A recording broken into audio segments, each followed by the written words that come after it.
This is the Randi Rhodes Show. To speak with Randi, dial 561-270-3844. That's 561-270-3844. She's pretty freaking awesome. She has every right to and every opportunity to trash that man in the way that he has earned.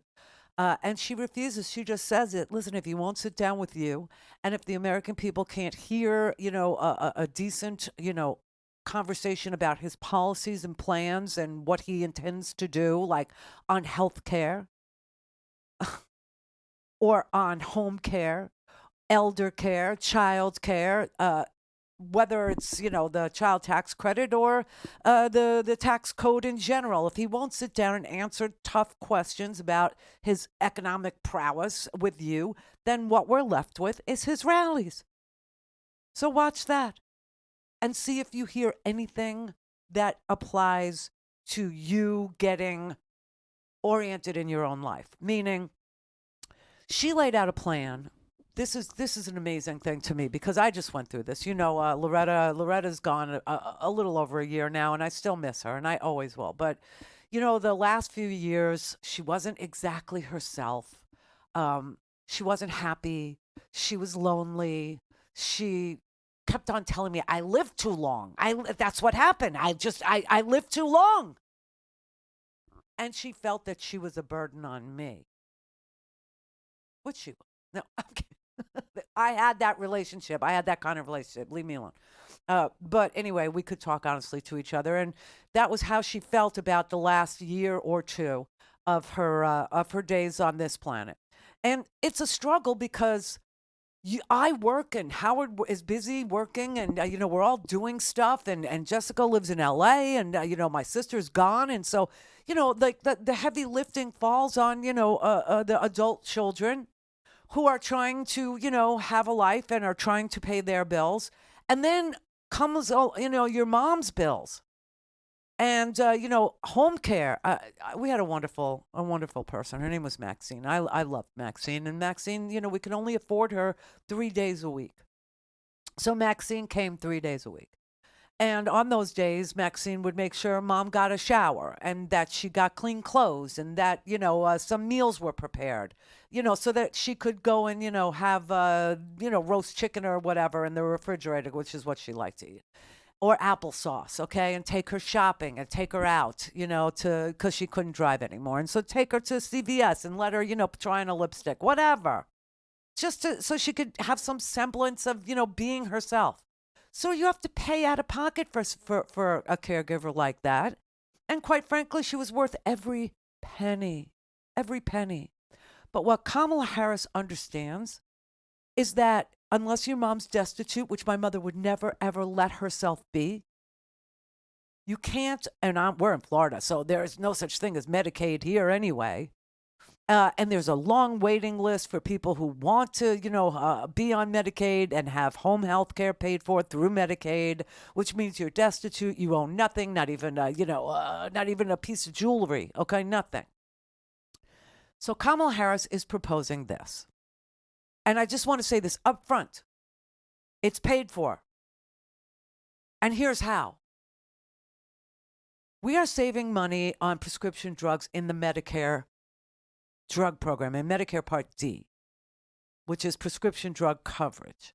And people who are on Medicare and have insulin requirements, we're paying for insulin like $1,000 a month. Now they're paying $35 a month through Medicare. They would like to extend this to everybody who needs insulin. It should not be a $600 per month thing to have insulin, or because insulin costs nothing to make. Okay, it's like $5 for a month's supply to make it. So that's pure gouging. But she's very, astute and clued into this.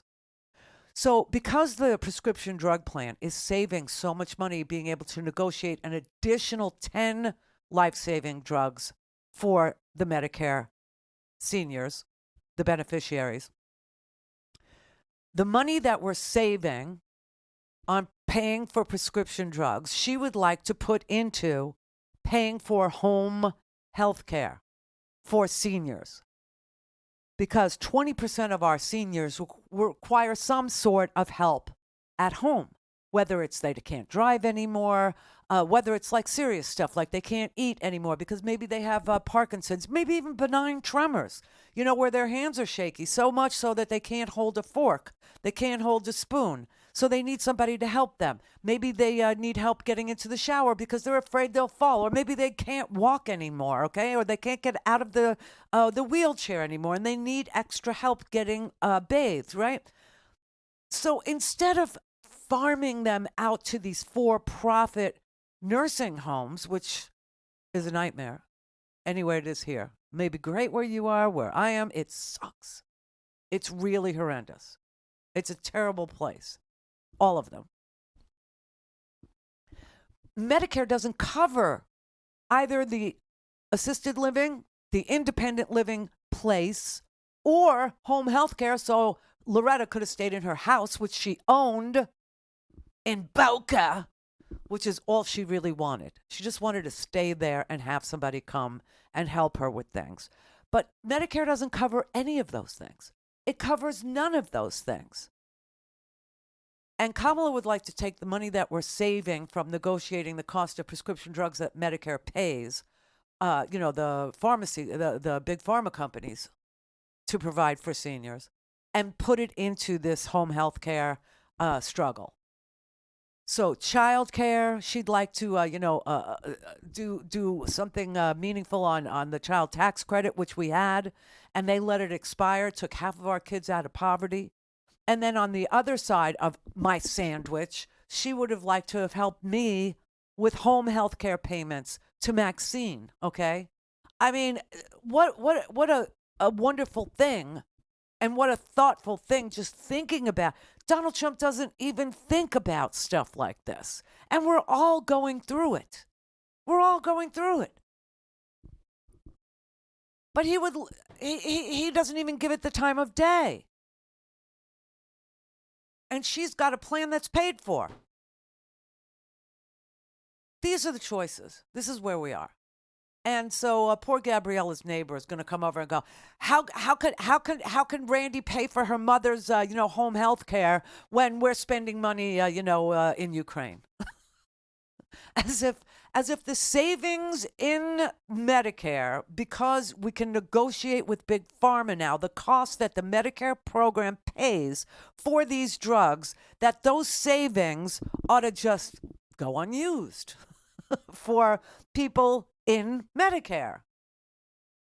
People, it's a sad thing that her neighbor is that small-minded and that stupid and can't really think outside the box to solve his own problems and say, I will vote for the candidate that helps me solve the problem of elder care that I'm about to face with my mom. Or I will vote for the candidate that gives me a child tax credit, that for my, 0 to 6-year-old, I get $3,600. For my 6 to 18-year-old, I get $3,000 to help me pay for, their tablet that they need for school now, and instead we'll say, we can't afford FEMA.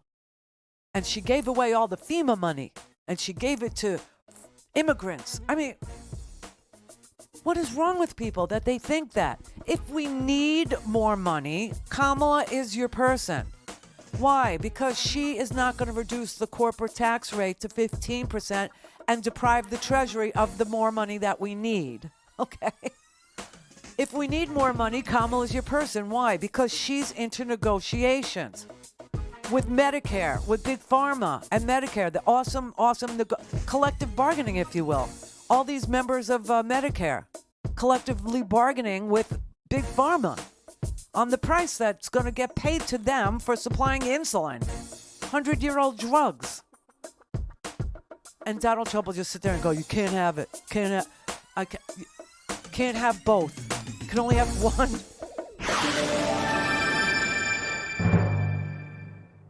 Don't have time to listen to the live show?